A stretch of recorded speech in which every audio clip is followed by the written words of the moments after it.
Well, just by way of introduction, so again, I'm Carolyn from JourneyWoman, and this is our monthly book club for April. Although I will admit, I thought yesterday it was March, so I'm still getting confused about what day and what month it is. Maybe it's just age, I don't know. And tonight's book is Remember Me by Charity Norman, which is based in New Zealand. So Wendy is our book club host, and Rosemary, as I mentioned, is here from New Zealand to answer questions and share her experience in New Zealand. We are recording this so that we can put it on our YouTube channel. There are a lot of people that like to watch these after the fact. So we'll put it up on there. And if you'd like to enable closed captioning, please do so. And I just want to start, as we start our meetings, with some gratitude and a land acknowledgement. So those of you that are new to JourneyWoman, I'll talk about who we are in just a moment, but it's our goal to be a place where all feel welcome. And we're committed to creating the safest place possible with the intention of helping unearth the true value of each person who joins this community. We wish to acknowledge that the land we are standing on today is the traditional territory of many nations, and we wish to acknowledge and thank the first peoples of this territory and other Indigenous peoples for sharing this land in order for us to continue our work today. I just want to mention we have a couple other events. As I said, this is our monthly book club, but we also, we actually moved it from earlier in the month to tomorrow night. And I think Wendy might be on that call too, which is a call talking about accessibility and travel and the ways that the travel industry can improve accessibility and mobility. I apologize. I've been talking a lot today and I'm starting to lose it a little bit. So that's tomorrow night at 7 o'clock. And then we have a community call. So we have a kind of a monthly get together to share what we're up to and share travel tips. And that's happening next Thursday at 7 o'clock as well. And on that call, sometimes the topics are random, sometimes they're selected in advance. In this case, we decided on our last call that we wanted to do a bit of show and tell and bring some of the things that we're traveling with that others might find useful. So if you can make it next Thursday night to that call, bring something with you that you want to share that is helpful to you when you travel. So those are two events coming up. And as I said, tonight we're talking about a really lovely book. At least I thought it was a lovely book, Remember Me. And I had the opportunity to interview Charity about 2 weeks ago from her home in New Zealand. And so there's a little video of that on our site if you haven't had a chance to read it. We're trying to do these with authors just to give you a little insight into the book before this meeting, so you can just watch it and get a sense of what's going on. And I thought this book was beautiful. I'm really happy I read it. I have some family members that are dealing with dementia, and I just found it so helpful in terms of my understanding and a sense of empathy for what's going on and how to better kind of deal with all the emotions around this. But we look forward to your thoughts. And as Wendy said on these calls, it's pretty casual. We're going to talk a bit about some of the themes in the book so that everyone can participate. And then at the end, we can just chat a little bit about New Zealand and get some tips for those of us that are planning to go there, like me.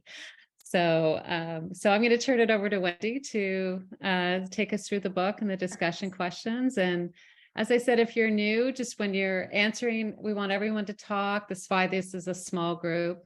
Let us know where you're from, and we'll get to know each other. So Wendy, over to you. Sure. So as Carolyn said, she had an interview with the author, which I thought was fascinating. And so I'm not going to go into a lot of what she said during the interview, but a few things about Charity. She was born in Uganda, and she lived there because her father was running a theological school in Uganda, and she lived there as a child.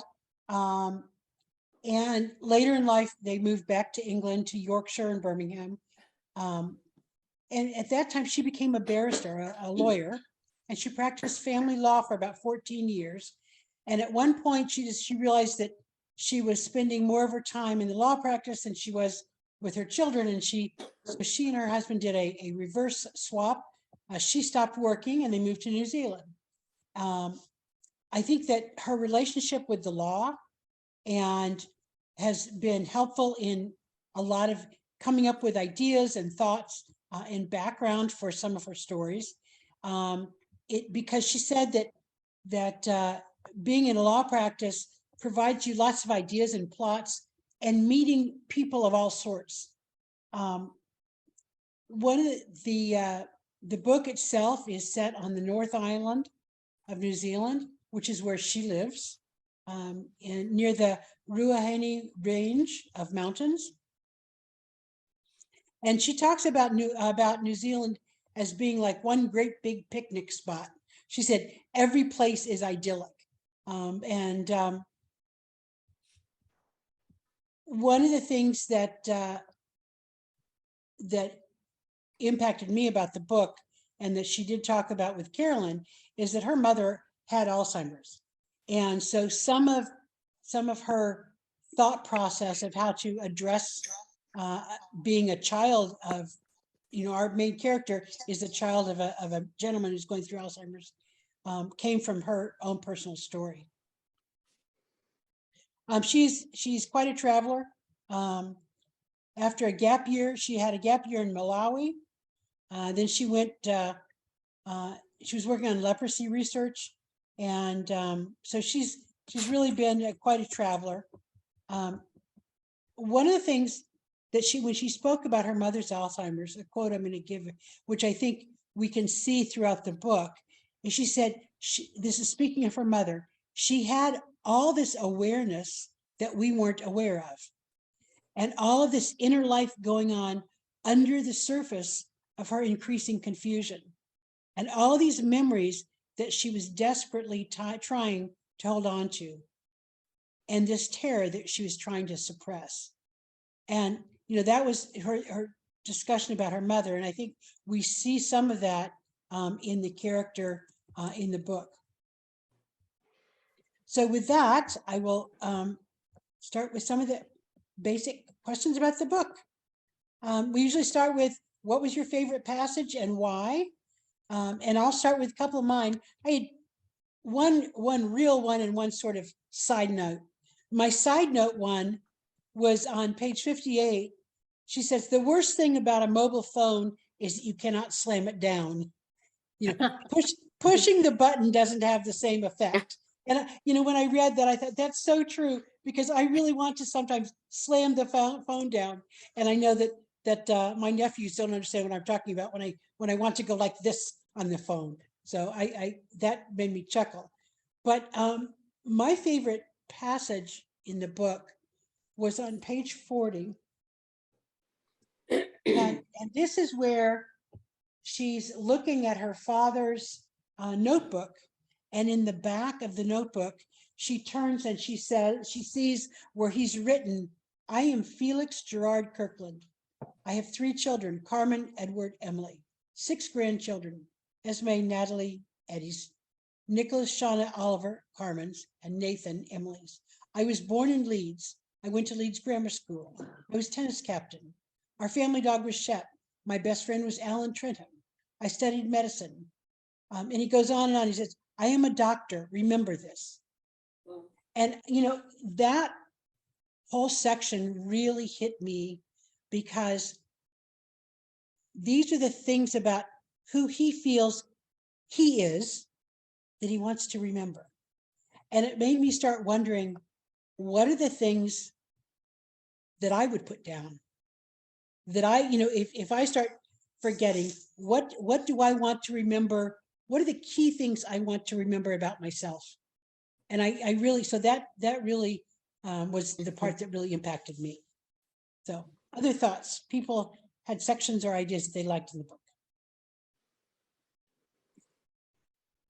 Yeah, Mary Burke.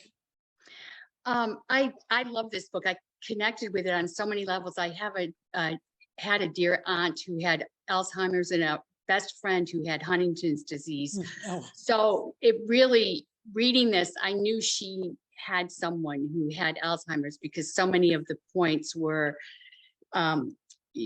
so I could feel it. What my favorite or the one that touched me the most was when she wrote that, okay, let me see if I can find, that Felix likes to write prescriptions. And this is in the middle of his dementia or Alzheimer's. I was horrified, but his colleagues gave him fake prescription pads, which kept him happy. And what's next? A plastic stethoscope. And it reminded me of my aunt who I was taking care of, and she was admitted to the Alzheimer's unit, and she insisted she was a nurse. So she kept asking for her uniform. So I asked the staff if I could bring in her old nursing uniform, and they said yes. And I brought it in, and everyone jumped into the delusion. And she wore her uniform and her white, the old-fashioned white cap. And I brought in some M&Ms and some little cups. And she walked up and down through the halls and distributed medicine all day long. Oh, So when they said he was writing prescriptions and he, the fake Sure. stethoscope, I thought, wow, Yeah. that's really poignant for me. Okay. And Patty, you had something. I did actually, and it's the first 3 words of the book, where Leah says, "I envy you," Ah, and that was so interesting. And we touched back on that much later in the book, but just the words for Leah to say, "I envy you," and we all look at other people and always envy people, and so that kind of put me on mindset of, okay, something's going on here. That somebody who's seems to have it all envies somebody else. good. Good. Anybody else have some thoughts? Okay, it really filters into our next question, which Mary's already touched on, is that has anybody close to you ever had dementia or a similar condition? And did the portrayal of Felix's deterioration ring true? Well, I think for myself, my brother went through dementia, and again, it's that trying to allow them to live their life. There's been this controversy over dementia patients in general and Alzheimer's patients. It used to be we would try to get them back, tell them, no, you're not a nurse anymore. You were a nurse before, now you're not. And the position today is more, what harm does it give them? They're living internally, let them live that life. And Yes. and I know my brother was constantly thinking I was his daughter, and talking to me about her husband and different things they've done, and I would want to say, well, Clem, that's Claudia, that's not me, but then I would just have to sort of go along with it, and that letting them live their life in their head at first was True. difficult for me, but I got over it. So Margot. My husband has Lewy body dementia, and I'm dealing with it. He's starting to really get slip. He's in the hospital at the moment. And that is so true. You do not want to correct them. Yeah. If they say they're the president of the United States, doesn't matter. Yep. You have to just go along with it. It's almost like you're play acting. Yep. But criticizing or telling, no, you don't. No, you can't. Whatever they say, you cannot do that. It's the worst thing. I mean, my husband was a dentist, and he talks about it, and he doesn't say things like about that being outrageous, but he'll say a lot about, in Lewy body, that's not always the case. Right. But Lewy body really is dementia. It's not Alzheimer's, it's Right. dementia. And you might have some Parkinsonian traits. My husband only has a slight tremor in his right hand, but his mental state has gone down in 3 weeks. So I didn't read the book, but I will read the book because Yeah. I think it will mean a lot more to me. Yep. So I will read it. It's just been a very busy 3 weeks. Oh, I can I'm from imagine. Florida. Yeah.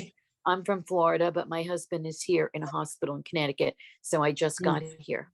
And as far as accepting things, it's almost I think there's no cure. We all know Yep. that. Yep. No cure, and really there's nothing. I mean, I hear so many things. There's nothing. I've gone to so many workshops and dealt with research and everything. Unfortunately, right now there's nothing on the Yep. horizon. Mhm. Yep. Kim? Yes, my name is Kim, and I live in Quebec. And when I got this invitation, I was really interested. I'm very encouraged by listening to people now to read the book. My mom had Alzheimer's, and it's a mixture of feelings, you know. I was with her the last almost 4 to 5 years of her life, and about 3 of those years, despite the illness, we were very connected. Um, but it really, I think it teaches the person who's caring for the person with Alzheimer's as much as the person who's suffering with Alzheimer's. Mhm. You take your time. We watch beautiful sunsets together. There was no rush. Like just everything becomes precious, and there was a reversal of roles. So, you know, I was used to having my mother take care of me, and even as an older woman, but Right. you know, all of a sudden I was like a parent. So I think my hope is one day I can give that back to a caregiver or somebody, you know, some of my lessons or some things that I learned, and just enjoy that time that you have with your parent, because you will miss them dearly when Mhm. they go. And because I had a wonderful mother, beyond the Alzheimer's, she was a tremendous lady, and professional. She had a professional career. It's just the illness, you know, that took over. You know, I think one of the things that this book does for all of us is really take a moment, a step to really think about not, you know, those people that are going through this, and how it impacts us, as well as the person who has either the dementia or the Alzheimer's. It can be very trying, but it can Very. also be it. And I know when when my brother could no longer hold his own spoon and I would feed him, that feeling of like, this is my older brother that I looked up to, you know, now I'm feeding him. And it was very difficult to that role reversal. And that was just with a brother. Now we're talking about the sandwich generation, you know, where Kim, you had talked about this, you know, where people are now taking care of their parents. You know, and in the case of the book, this woman has just finished raising her son, and now she's taking care of her father. You know, she had very, very little time in between to take care of herself. Now, the other illness that is brought up is Huntington's, and it is a debilitating disease. This is kind of a depressing discussion, but you know, with one of the things about in this book is you have how different people look at the life they've been given, right? And so in the case with Huntington's, and I'm sorry, I'm being forgetful, forgetting her first name. The woman who has the character of the one who's missing, Leah. Dr. Yeah, Leah. Leah. So Leah's father had Huntington's, and she had watched her father go through that. And I think so the question is, if you were in her situation where you've watched a family member go through something, and now you found out that you have it as well, we have different ways we can act and react, right? We can decide to live our life to the fullest, or we can decide that we don't want to go through it. And so, so my question is, does anybody, you know, when we look at this idea of having some kind of a genetic condition that that really is a life sentence of how different people react, and if, you know, there's different ways to look at it. Thoughts on that? Yeah, Lynn. I was just really struck with the power of deciding if you are going to be tested or not. Um, I can't imagine how one makes that decision. You know, which is the better choice for the rest of your life, to know or to not know. Mhm. To me, like that would be a devastating decision to make. Yes. And I think, a lot of women have faced that with breast cancer. Yeah. I mean, every woman in my family has had breast cancer. And so the question is, should I get tested? Well, I've decided not to, because either I'm going to have it or not. Right. It doesn't make any difference. Right. And so, but it is that testing, to be tested. Do you want to know? If that's the question, is, do you want to know? And if you know, then what do you do? Mhm. So That's I think right. that's what Leah faced. Yeah. But I think we can look at those around us that are struggling with different illnesses, and there's different ways to react. When I found out that I had the same thing that my sister had, my decision was, when she found out that she had renal failure, that meant she sat at home, and she basically didn't leave her house after that. And she was an invalid, and she, never, and my decision was, when I found out, well, I'm going to live every minute, so I took a totally different path than what she took, faced with the same circumstances. And I think we all have those choices of how we face the circumstance that we've been given, particularly if we've seen it played out in the past, that we can grab onto it or not. So I think that was an unfortunate, that I think that Leah decided to take matters into her own hands and live the life that she wanted to live, and end the life the way she wanted to end it. Thoughts on that, Patty? I do know somebody that has Huntington's disease, and the only thing I can think of as a female, it's a little different, because Huntington's is so hereditary. Mhm. that decision of, do I have children or not have children? Yep. I think would be paramount. I mean, it's you don't want to pass that on at all. Right. My friend that has Huntington's didn't know she had it until after she had 2 children. Now she's got 2 children that are like 10 and 8 years old, and there's that question, will they have it? Yeah. And so that, if it was me, I probably would get tested, for the whole sense of, do I want to pass this on? Do I want to have children, or do I want to not have children? Mhm. If I was young enough. Yeah.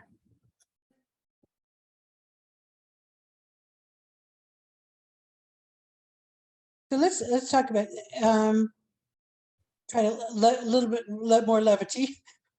Felix left himself notes, notes on to feed the dogs and how to use the can opener, and I guess if you couldn't trust your short-term memory, what are some of the notes you might leave yourself? Oh. Yeah, Mary. I do that all the time now. I constantly have notes, Post-it notes. Yeah. When I go from what I one said room too. to the other, I say glasses, glasses, glasses, because if I don't, when I get to the room, I'm thinking, why did I come in here? So I'm like really not doing well.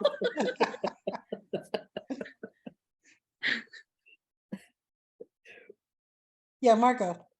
It could be simple, like I always leave the coffee maker on. So shut off the coffee maker, or I don't trust the what do you call the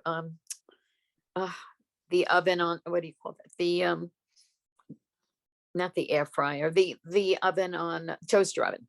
Okay. I have it, but I never trust it. So to pull out the plug or shut it off, because I've come back from things like I've made myself drive back and make sure something is shut off.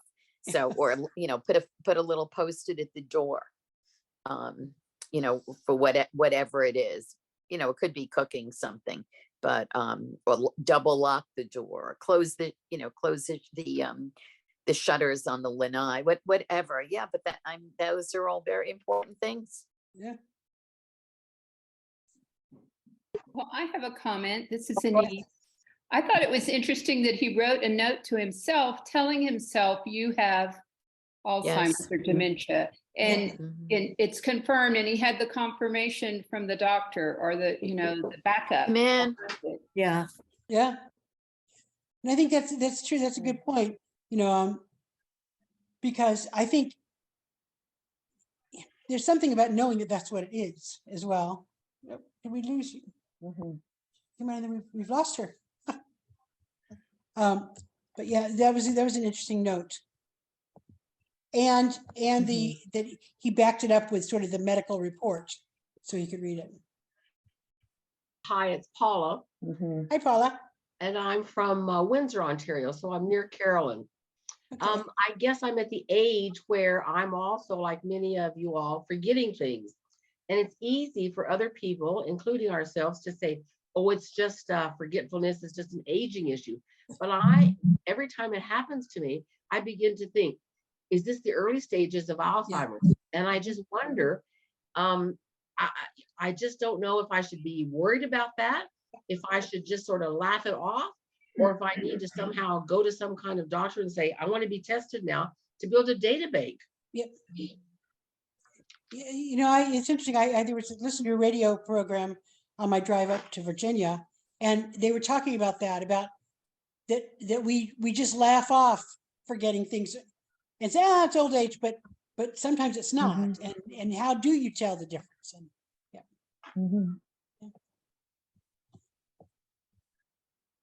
And when in the book, when you finally got to read the letter, Felix's letter to Emily and Rouen, did it surprise you?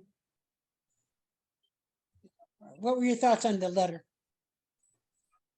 Diane, you're about to say something. It did surprise me. And I don't remember, because I finished the book a couple weeks ago, and I meant to go back and reread some of it today, but I didn't. But I remember being surprised. I don't remember, all the way through, you're trying to figure out what the story really is. Yeah. And I don't remember what I was assuming it was, but I remember it surprising me. I remember it very much surprising me, but being pleased in a way, because it really brought it all together. It really did gel. All the information finally gelled, and it did make sense. And I was able to empathize a little bit more with the characters through that letter, I think, Yep. So, but it did surprise me, absolutely. I didn't expect that at all. I had no clue. I kept thinking there was a crime that had been committed. All these things went through my head, and not what was in that letter at all. And we had been led to believe that perhaps Felix had killed her. What a difference! Yes. Yeah, Lynn. I just thought this book was so well written. So often endings of books really annoy me. I either can anticipate exactly what's going to happen 2/3 of the way through, or it's like a mystery and it drops you, in midair.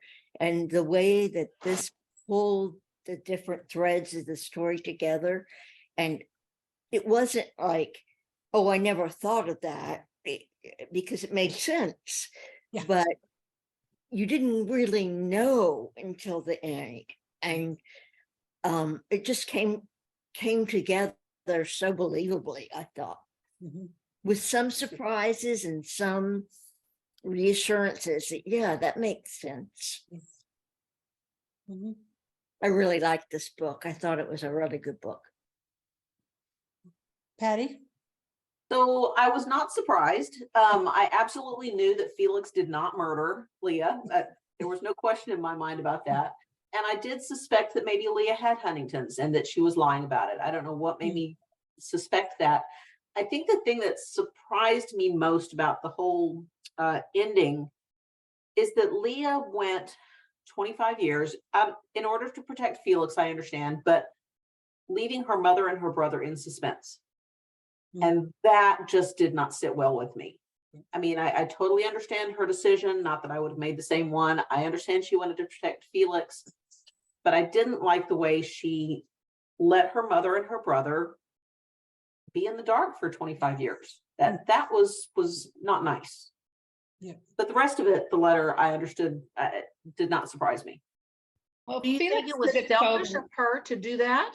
Yeah, I do. Okay, okay.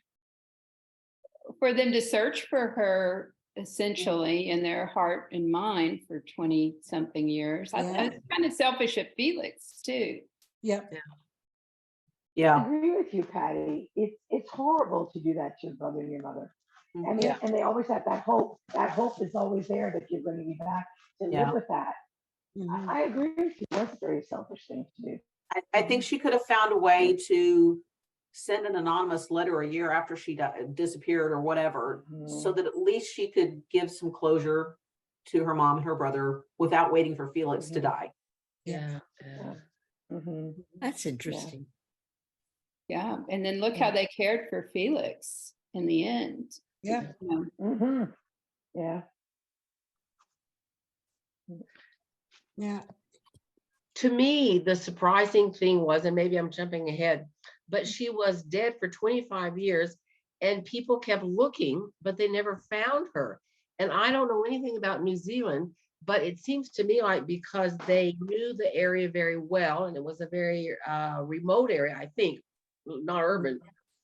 Why, if they kept looking, did they not follow all the rivers to the end?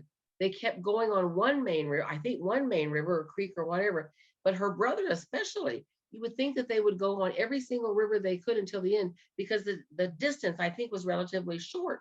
It just surprised me that no one had found her. Well, and in fact, Carolyn brought that up in her interview with Charity, in terms of how large is that mountain range, and it's I don't remember what. Do you remember, Carolyn, what she said? I mean, she said it's not surprising, and that people do go missing there and are never found. Oh, Yeah, yeah. That she's- it's very yeah. remote and it's a very expansive area. okay. Yeah. There's a bit of mystique around that area, I think. And I actually, as you know, when I was writing about this, I looked around to see had other people disappeared, and I found quite a few actually. So maybe there was kind of it's an interesting question. I should have asked her that, because maybe she didn't want her to be found, Yeah. or maybe they didn't Probably really want to so. find her, you know, like, I don't know. That And I helps think me face for that. Charity's brother was a member of the search and rescue group that would go up into the mountains and search for these people. And so she gained a lot of knowledge from him about, you know, how the rescues take place, etc. But and the other thing is that Leah purposefully misled them about the area where she was located. Right. So they were looking over here, which is where all of what Lee had said in her notes and in her journal, when in fact she was way over on the other side, you know. And they had no So- reason to think that it was any other way than she Right. had said. Yep, exactly.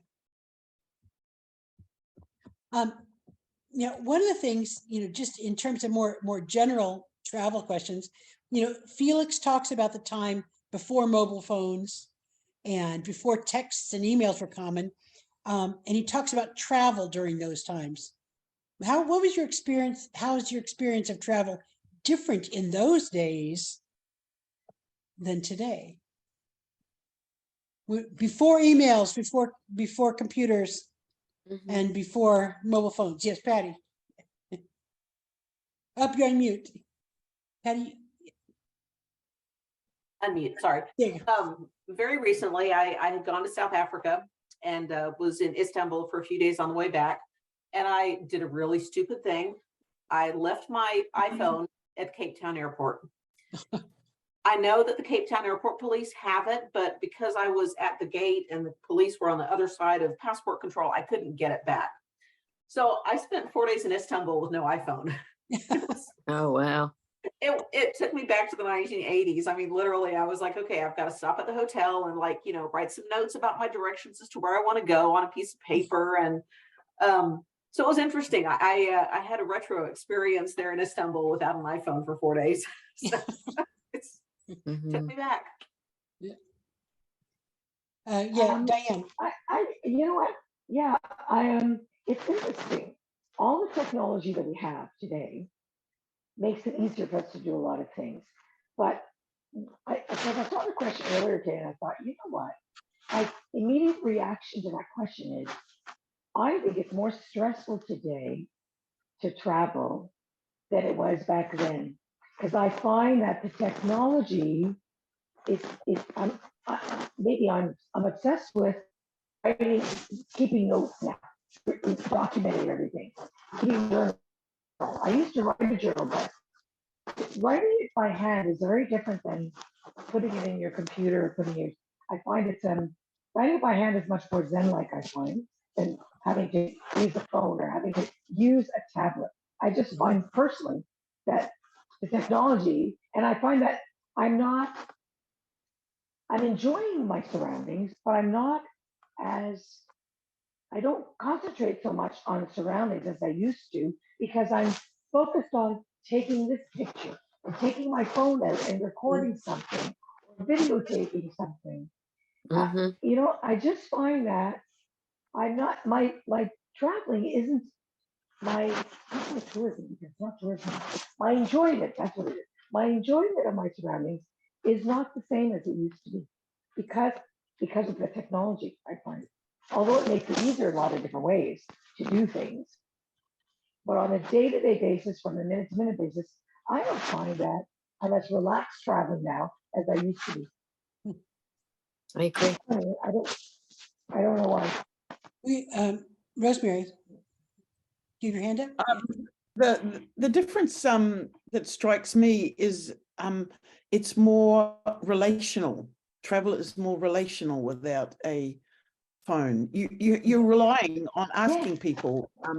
And when I first came to New Zealand from Australia in 1979, that was the first time I'd left Sydney, where I was brought up, and I flew into this strange country, and I had my pack, and I knew I had to look at the physical signals in the city.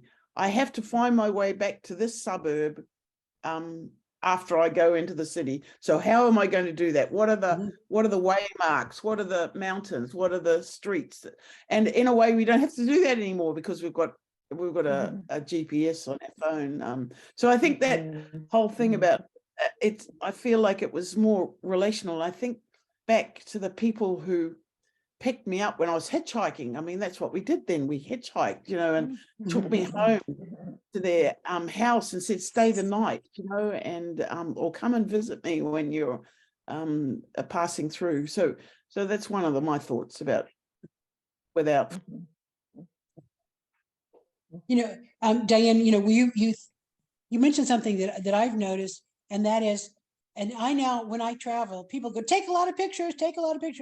I don't take a picture because I don't want to spend my time photographing. I want to spend my time living in it and really being a part of what I am. And as opposed to documenting it, I want to live it. And once I just decided, because if I take pictures, what am I, once I've shown it to somebody once, what does it do? It just sits on my camera. Yeah, I can look at it and relive it in my mind, but guess what? I can relive it in my mind even if I don't take a picture, right? True. So I spend more time in the present as opposed to, taking pictures along the way. And if I need to, I agree with that. That's what I don't. I agree with that, Wendy. The only thing I'd say is that I take pictures as a reminder that I was there. Do you know what I mean? So that memory thing, that they're not to show lots of people, but I'll just take a snap and that'll, when I go back, that'll remind me that's what I did.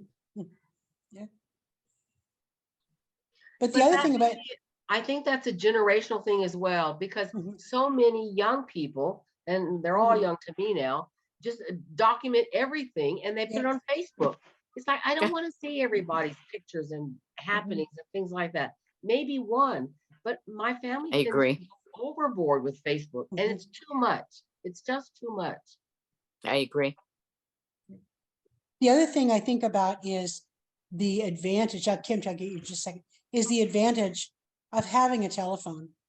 And, you know, does, at least for me personally, provides me a different sense of safety that I didn't have in the past. You know, when I can have a phone on me. Yeah, Kim. Yeah, I That's was true. just reflecting, you know, as a younger person, they had so many things like Kontiki tours and all of that geared towards younger people, you know, in their 20s and that. But what I find encouraging at this stage is now it seems, you know, women of our age group, I'm in my 50s too, are more encouraged to step out, to take more risks, to, you know, that cell phone could help if you're traveling on your own, just some sense of security anyways, if you needed to contact somebody, but there are more positives for women traveling on their own, I think now. No, I agree. So did the book make any of you want to be encouraged to go to New Zealand? Carolyn? It was already high on my list. And who here's been to New Zealand in the past? I actually had a trip planned during COVID, but had to cancel. So I think, yeah, it did tell you the mountain ranges. I tell you what it gave me was that sense of, I think we see it everywhere in more small rural communities, that sense of community and people chipping in. And we see that, quite frankly, throughout the world, I think, that in these small communities, people do chip in and chip together to make things happen. But with that, I think we can start talking a little bit about New Zealand itself, unless people have other thoughts about the book they want to share. I love the book. I thought it was a great book. But I will tell you, we have a Thumbs couple up good for ones this coming. book. Everybody enjoyed it. Yeah. We waited a long time for it. It was published last year, and there were problems with availability.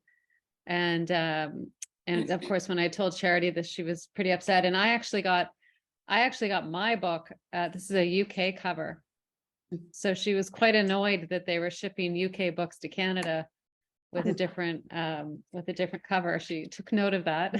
Oh, you right, that's what, Yeah, so because she said it's not the right cover, but I think it was worth the wait. And as you might remember, we did voting last year and this book was at the top. So once we saw the price come down, it was very expensive and unavailable. And once we saw the price come down, we put it into this lineup. So and you know, she's got 8 other books, I believe. Yeah. yes.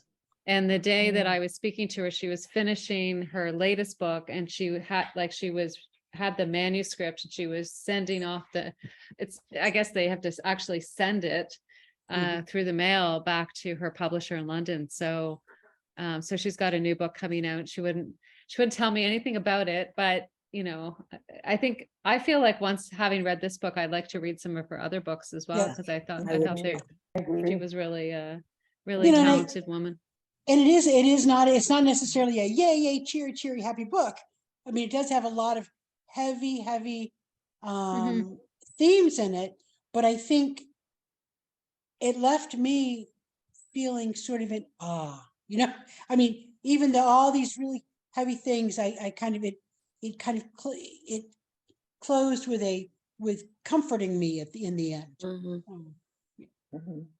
Yeah. One of the things I talked to her about, and I can't remember if it stayed in the video or not, because we talked for quite a long time, but was one of the things that I appreciated was how the characters decided for themselves what their death would look like. And I think that's going to become a more common theme. I was telling her about my grandmother, and I was with my grandmother when she passed away. She was 92, and how she chose her death. I mean, there was nothing wrong with her. She just decided to shut herself down. And you know, I was you know, obviously sad about it. I still am. I always will be. But I had such deep respect for her and the way that she was able to do that, you know, at the right time for her. And I felt a little bit about that with these characters too, that they chose what was right for them and kind of did it in a beautiful way. Yeah, loving way, you know, beautiful loving way. At least towards each other, not necessarily towards their families, but. Yeah. Do we Can I know the add one date more of this point? book? Pardon me? Do we know the date when it was written? I don't remember that from reading it. It was post-COVID. 22. 22. It was 22. published last year, so it ends on as COVID is beginning. Yeah. Okay, so I guess I was wondering, in Canada, euthanasia is part of our values now. And I just wondered if that was true in more countries around the world. I know the US is struggling with that.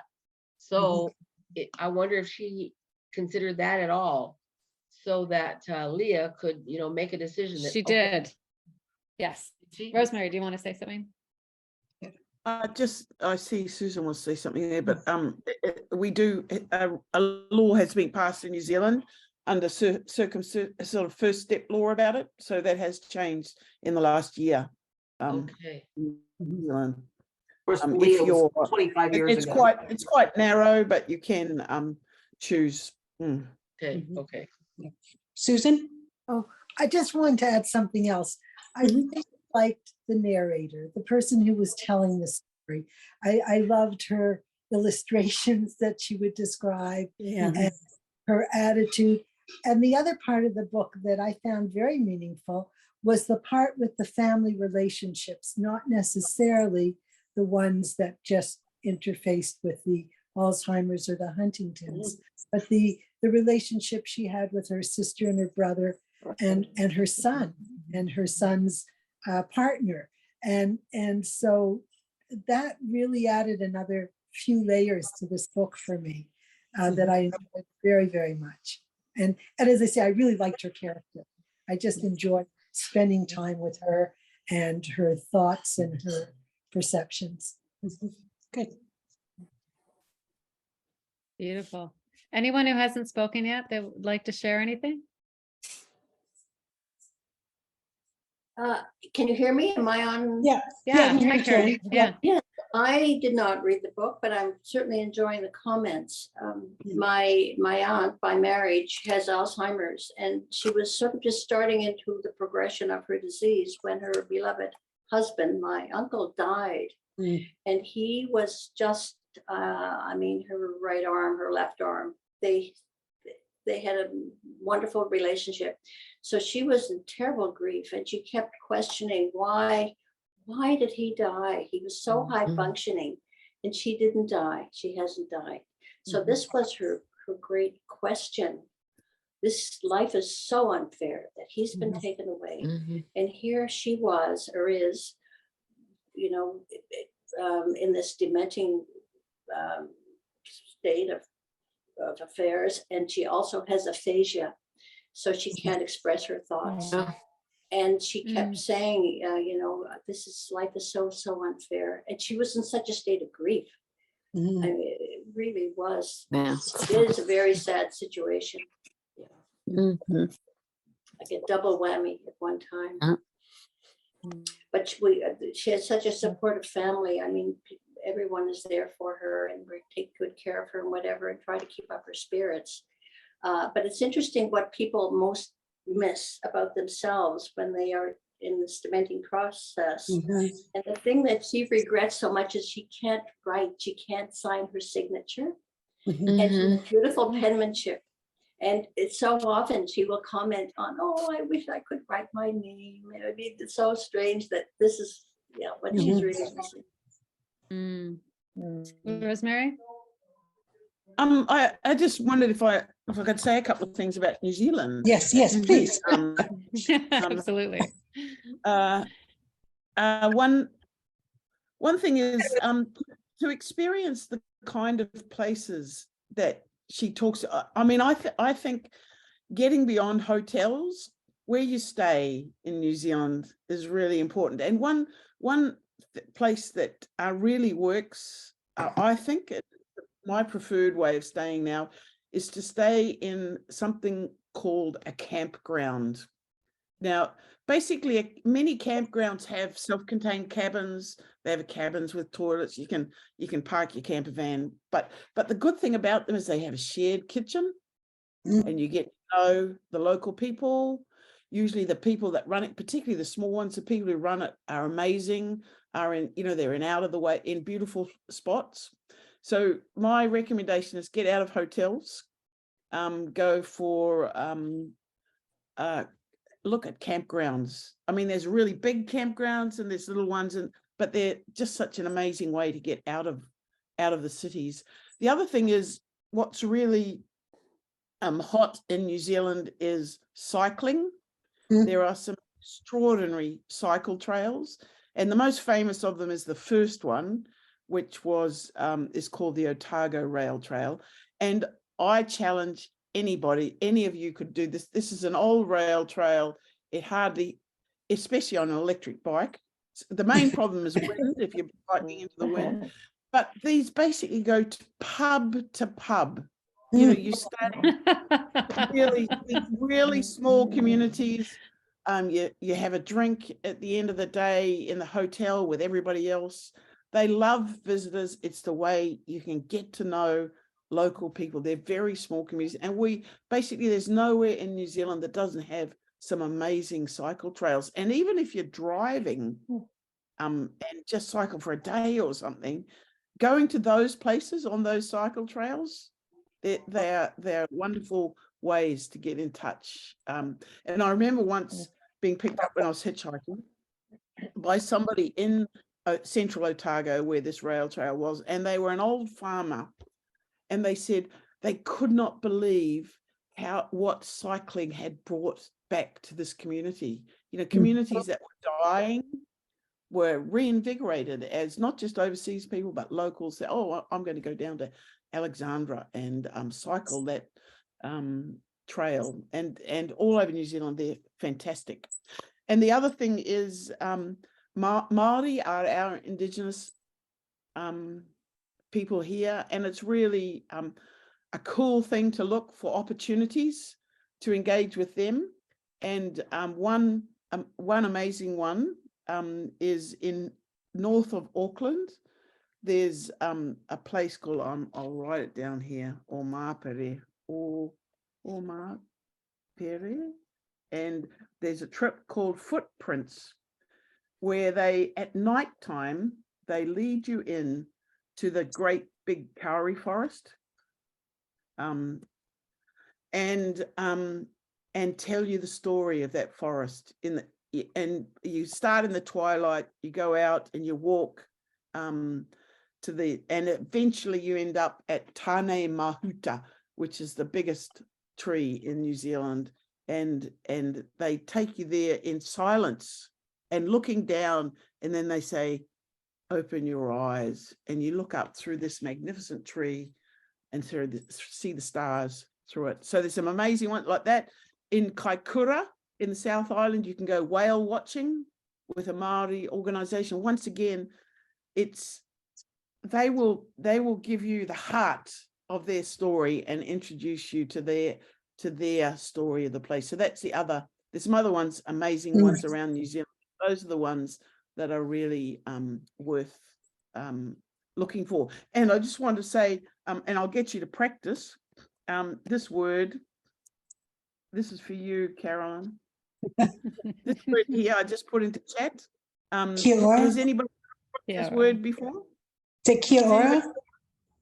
It's kia ora, ki ora. It means literally, it means be well, be full of life. And it's a traditional Māori greeting that's very easy for anybody to remember, and it's a respectful way of greeting anybody. Actually, there was a New Zealand Māori woman, Naida Glavish was her name, and she used to answer the phone for a telecommunications company. And one day, she answered the phone and said she decided she was going to say kia ora, and she lost her job for saying that. This is 20 or 30 years ago. So it's amazing. Eventually, now it's absolutely commonplace for people to use this greeting, but it is amazing what a short length of time ago it was, and Maori were, like many Indigenous peoples, banned from speaking their own language. Really? So kia ora koutou, that's hello to all of you, and I hope you come to New Zealand sometime. I'm looking forward to showing Carolyn some of the hot spots. And the other thing about time of year, in over Christmas and New Year and January, it is extremely busy with every single person in New Zealand going on holiday. So avoid it. Late December, January, but February and March are some of the best, apart from the cyclone this year, some of the best weather. Yeah. Those shoulder seasons are really good. And in the winter, look, beautiful, clear blue sky days in the South Island, skiing. I cycle every day, unless it's raining. I just put a puffer jacket on, an e-bike, mind you, and get around. So, anytime's good too. You people in Toronto are used to snow, so you've got puffer jackets. Rosemary's written a great article about e-biking on our site, and I'll see if I can find it and send it to everybody about all the hot spots to go to in New Zealand. So yeah, the biking is I think biking's very appealing. And trekking. Tramping, we call it. You want to do, yeah. No, but Most people don't. You come to New Zealand and people say, "Oh, do you want to go tramping?" And people think, "What?"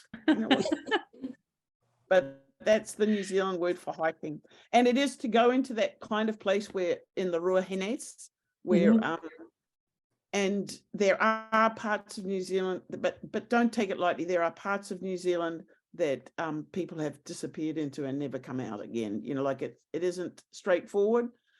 So always tell people where you're going and what you're planning.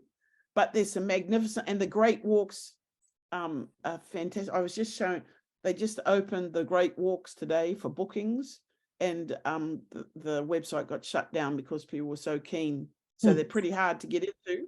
But everywhere there's a Great Walk, there are always short walks. There are, and I'm disabled these days, so I can't actually walk that far. But everywhere there's a Great Walk, there's a place where you can go for 20 minutes, an hour, and back again. Really, so don't feel like you can't touch a little bit of that by just short walks. They're everywhere. Anyone else have New Zealand tips to share?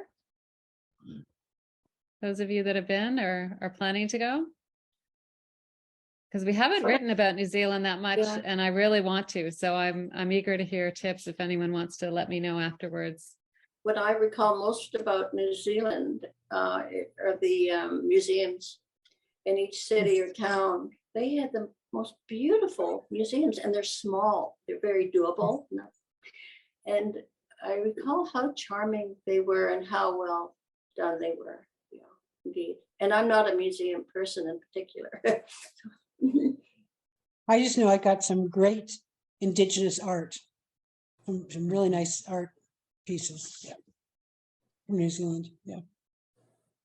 Beautiful. Well, we're just past our time, so I don't want to keep you all too long. I do want to mention our next book club is on May 17th, and it's called the Wendy, help me. The woman with the kimono. The kimono tattoo. The kimono tattoo, yes. Which is set in Japan. And Wendy and I were thinking it'd be fun if we all wore kimonos. Or even you don't have a kimono, if you have a bathrobe. Well, I mean with clothes too, right? Okay. Just to be, yeah. So can I ask a question? Anyway. Hi, Yeah. this is not about New Zealand, but this is on my mind tonight. Can I just ask a quick question? Sure. I don't know if you heard the beginning when we were talking, and I said my husband has Lewy body dementia, and he's really in a bad stage and state. And I had made plans to go alone for the first time to Florence, go on a 2.5-week tour. And my children are encouraging me to go. It's the beginning, it's the first time I'm completely alone. And also I have something on my mind.